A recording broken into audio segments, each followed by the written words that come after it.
Okay, இந்த 3 பின்னும் நம்மள பார்த்த மாதிரி இருக்கணும். இந்த கோட் நம்பர் நம்மள பார்த்த மாதிரி இருக்கணும். இப்போ ஒரு MOSFETல இது gate, centre point drain, last point நம்மளோட வலது பக்கம் இருக்கிறது source. Gate, drain, source. Manufacture பண்ணும்போது இந்த டிஃபால்ட்ல தான் எல்லா MOSFETையும் மேனுஃபேக்சர் பண்ணுவாங்க. ஓகேங்களா? இப்போ MOSFETல 2 டைப் இருக்கு. N channel MOSFET, P channel MOSFET. Okay, N channel MOSFET, P channel MOSFET எப்படி டெஸ்ட் பண்ணணும்? முதல்ல ஒரு மல்டிமீட்டர் நாம கண்டினியூ மோட்ல போட்டுக்கலாம். ஓகேங்களா? கண்டினியூ மோட்ல போட்டோம்.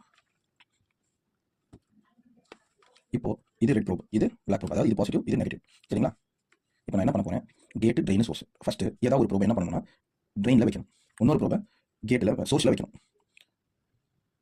அதாவது ஒரு ப்ரோபை ட்ரெயின்ல வைக்கிறேன், இன்னொரு ப்ரோபை சோர்ஸ்ல வைக்கிறேன்.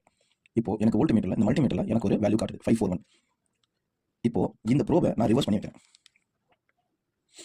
இப்போ எனக்கு ஒரு வேல்யூ காட்டல, 1 காமிக்குது. 1னா இந்த மல்டிமீட்டர்ல இன்ஃபினிட்டி நான் அர்த்தம். அதாவது 1னா எதுவும் இல்ல, வேல்யூ இல்ல, வேல்யூ கண்டுபிடிக்க முடியல. இப்போ ரெட் ப்ரோபை ட்ரெயின்ல வச்சிருக்கேன், பிளாக் ப்ரோபை சோர்ஸ்ல வச்சிருக்கேன், எனக்கு வேல்யூ வரல.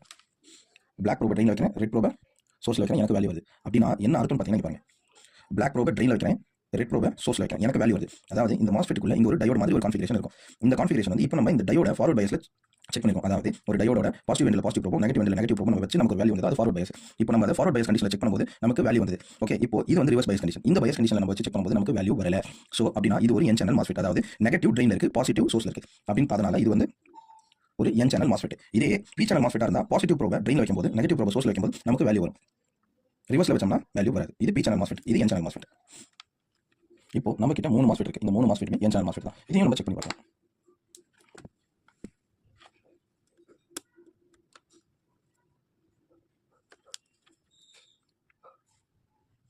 ரிவர்ஸ் பயாஸ்ல வரல, ஃபார்வர்ட் பயாஸ்ல வேல்யூ வருது.